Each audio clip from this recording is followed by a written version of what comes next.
Mes frères, mes sœurs bien-aimés, je fais cette vidéo devant cette statue, cette sculpture de Marie faite par le frère dominicain Robert Franker. Je voudrais que nous parlions du combat spirituel avec Marie. Oui, le rosaire du combat et le combat du rosaire. Quand je dis statue sculptée, on peut crier au scandale, à l'idolâtrie. Vous voyez, ceux-là ou celles-là qui lisent la Bible au premier degré, qui lisent la Bible à la lettre, voyez-vous, toute statue n'est pas une idole.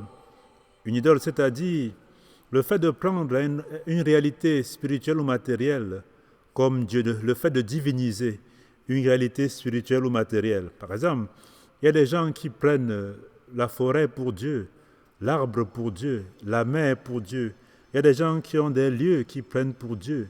Il y a des gens qui prennent des bijoux pour Dieu, qui prennent leur travail pour leur Dieu, qui prennent de l'argent pour Dieu, qui prennent leur enfant ou leur épouse ou leur époux pour Dieu. Non, là, c'est pas de ça qu'il est question. Vous voyez, une chose est de dire telle chose est comme Dieu, une autre est de dire telle chose est Dieu. Voyez-vous, on dit par exemple par analogie que le Christ est le lion de Juda, mais le Christ n'est pas quand même un lion. On dit par analogie que le Seigneur est comme la vigne, mais il n'est pas la vigne telle qu'elle. Et on dit par analogie que le Christ est le soleil levant, l'astre levant. Vous voyez, le soleil, la lumière. Mais ça ne veut pas dire qu'il est le soleil ou l'astre ou l'étoile tel qu'on voit. Voyez-vous. Donc on peut dire par analogie, par métaphore, que le Seigneur, le lion de Juda, on peut dire par métaphore, la vigne, lui il est l'arbre, l'arbre de vie, par métaphore. Donc mes frères, mes sœurs bien-aimés, je fais donc cette vidéo devant cette statue. Elle a été sculptée par le frère Robert Franker, dominicain, ai-je dit. Oui, je voudrais que nous parlions donc, voyez-vous, du combat spirituel. J'ai d'abord voulu lever l'équivoque. Vous voyez, toute idole, toute statue, j'allais dire, n'est pas une idole. Voyez-vous, le Christ a pris beaucoup d'images dans l'Écriture. Il compare par exemple le royaume des cieux à de la vigne ou à du levain. Mais quand même, il compare le royaume de Dieu à la graine sémée. Quand même, le royaume de Dieu n'est pas comme une graine, mais c'est ici une image analogique. Lui-même, le Christ, s'identifie aux pauvres, aux affamés, aux assoiffés, aux étrangers, aux nus, aux prisonniers. Voyez-vous, c'est des images analogiques. Voyez-vous. En tout cas, mes frères, mes sœurs bien-aimés, je voudrais lever cet équivoque. C'est vrai qu'on doit me citer contre l'idolâtrie, contre les images ou les statues. Exode 23, 5, où il dit on ne fera pas d'image ou de représentation, on ne se positionnera pas devant elle. Là, c'est quelque chose, ça c'est vrai, mais ça c'est en tant qu'on prend des objets, on prend des réalités telles quelles, matérielles, fabriquées par l'homme, n'est-ce pas, pour Dieu, et qu'on s'agenouille ou bien qu'on adore comme Dieu, un peu le veau d'or, n'est-ce pas, dans l'Ancien Testament. Mais quand on a lu ça, il faudrait ne pas oublier en Exode 25, versets 28, 18 à 20, où on demande à Moïse de tailler 2 chérubins en or et de mettre, n'est-ce pas, pour garder, de mettre devant le Saint des Saints. Voyez-vous, c'est Dieu qui demande ça. Il faut aussi avoir en esprit, Nombre 21, 8 à 9, le serpent avait mordu, le serpent brûlant, et on a demandé à Moïse de représenter le serpent des reines, un serpent de bronze, que ce soit signe, que Dieu puisse passer à travers ça, que ce soit comme un instrument de guérison et de grâce de guérison de Dieu. C'est même par là qu'on a l'insigne des médecins. Mais ça ne veut pas pourtant dire qu'ils adoraient le serpent, ou bien que Dieu soit le serpent. Non, voyez-vous, une chose est de dire Dieu est comme. Il est comme le soleil. Une autre est de dire Dieu est le soleil. Je ne sais pas si on essaie de nous comprendre. En tout cas, avec l'incarnation du Seigneur, la représentation est permise, puisque Dieu s'est fait homme. Il s'est fait homme, il a un visage d'homme. Il dit même d'ailleurs qu'il est l'image du Dieu invisible. Lui, le visible humain, qu'on a vu le Christ, est l'image du Père. Qui l'a vu a vu le Père. Voyez-vous, ça se dit, ça se fait. En tout cas, l'incarnation donne donc que même ce qui avait été interdit de façon absolue puisse être fait. Et il s'est fait prisonnier, il s'est fait affamer. Donc quand je vois un affamé, quand je représente un affamé, vous voyez, ça me renvoie au Christ affamé, au Christ prisonnier, au Christ assoiffé. Voyez-vous ce que je veux dire? En tout cas, ceux qui lisent cette Bible de façon superficielle, ils ont des photos pourtant. Avoir une photo d'une personne de ma mère, Ça ne veut pas dire que j'adore, que ma mère est Dieu ou une déesse, mais non. Voyez-vous, on ne devrait non plus voir la télévision parce que ce sont des images. On ne devrait même plus lire des livres parce que les livres sont des représentations ici. Aussi, quand on écrit Dieu en 4 lettres, c'est des représentations. Voyez-vous, une chose est la lettre et une autre est l'esprit de la lettre. Mais là n'est pas notre sujet ici. Je voudrais que nous parlions du combat spirituel avec Marie. Le combat du rosaire et le rosaire du combat. Voyez-vous, la femme est toujours présente. La femme est au cœur du combat spirituel.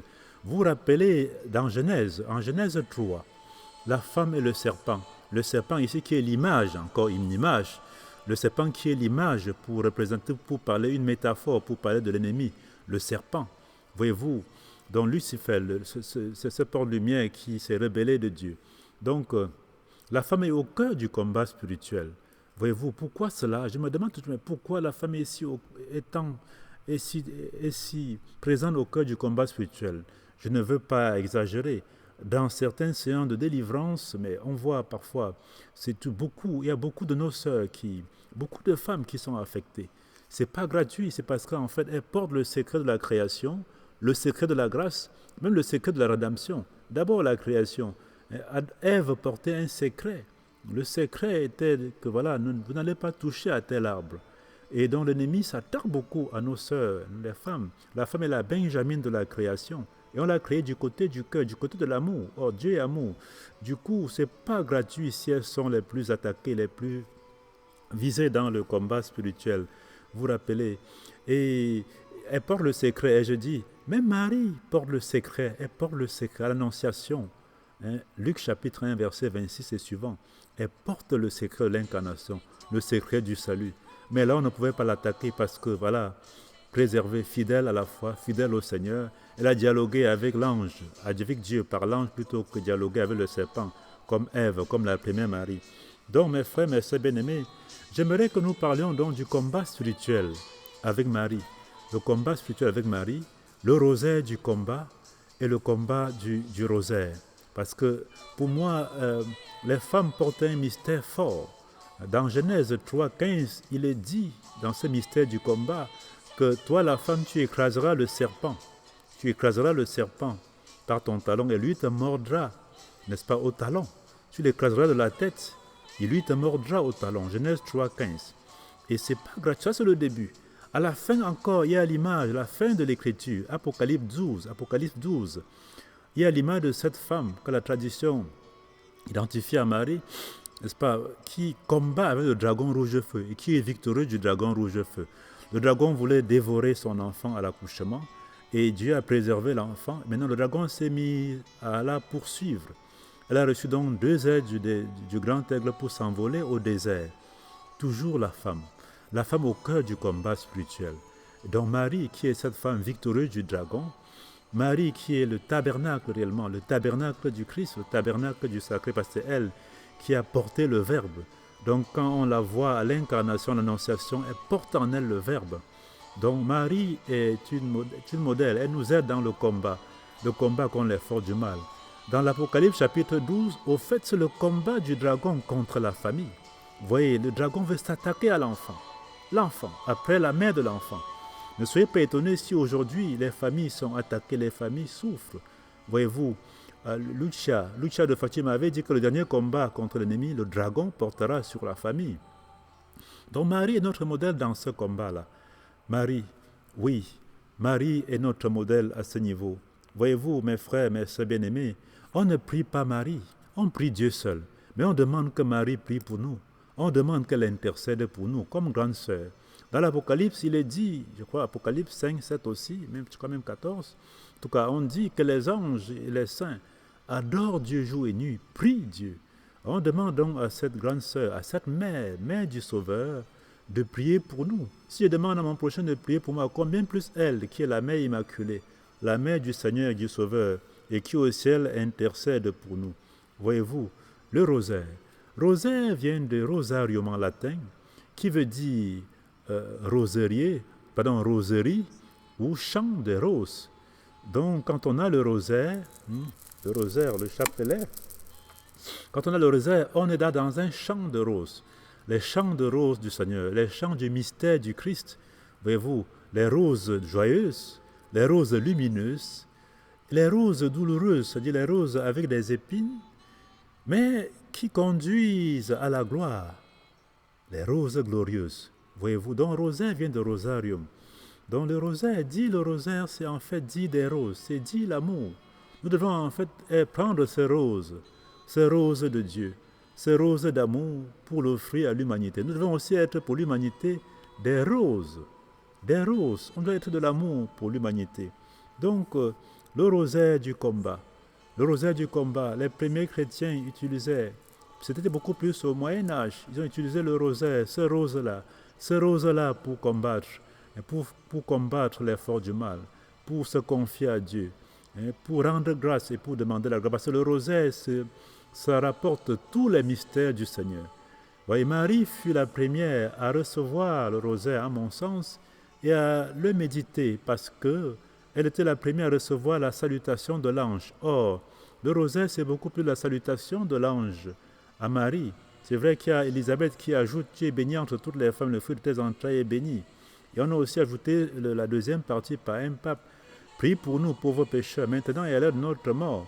C'est-à-dire de la même manière que tu as intercédé aux noces de Cana, prie pour nous, maintenant et à l'heure de notre mort.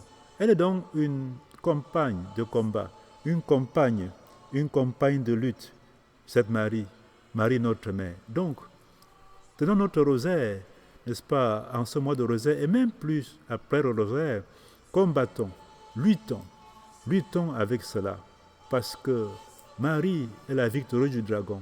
Marie elle nous montre le chemin. Voyez. Le faire, ce n'est pas faire de l'idolâtrie, non. Voyez-vous, je dis que toute idole, toute statue n'est pas une idole. Tout comme toute idole n'est pas une statue. Voyez, il y a d'autres images qui sont en nos têtes. Il y a des images spirituelles en nous, des images qu'on divinise. Il y a des gens qui prennent leurs pensées pour Dieu, ou des concepts pour Dieu. Non, ce n'est pas le cas. Dit cela, c'est bien dit ceci. C'est vrai qu'on dit Dieu a créé l'homme à son image, et l'homme aussi a voulu créer Dieu à son image, d'où cette statue. Mais notre cas ici, ce cas-ci n'est pas un cas d'idolâtrie, ce n'est pas un cas d'idole, ce n'est pas un cas d'adoration, n'est-ce pas, qui ne soit pas propre à Dieu. Mais non, ici nous sommes dans le symbolique. Marie est la mère de Dieu. Marie n'est pas Dieu la mère, j'aime bien le dire ainsi. Elle n'est que la mère de Dieu. Demander à la mère de Dieu de prier pour soi n'est pas un péché. Mes frères, mes sœurs bien-aimés, prenons Marie pour compagnon de combat. Luttons avec elle, combattons le dragon rouge-feu. Disons les roses, répondant à sa haine par les roses de l'amour, les roses du combat. Avec Marie, avec les anges, avec les saints, combattons. Quand tu tiens le rosaire entre les mains, tu tiens les roses de Dieu. Voyez-vous, le Christ est la rose de Dieu, la rose, la fleur de Dieu. La croix, c'est comme la fleur divine donnée à l'humanité. Vous voyez, cette fleur-là a comme des épines, c'est douloureux. C'est pour ça qu'il dit, elle est rose joyeuse, les roses lumineuses, les roses douloureuses, la croix. Mais malgré les épines, il y a une belle rose là qui nous conduit à la gloire du Père et du Fils et du Saint-Esprit. À lui la gloire pour les siècles des siècles. Amen.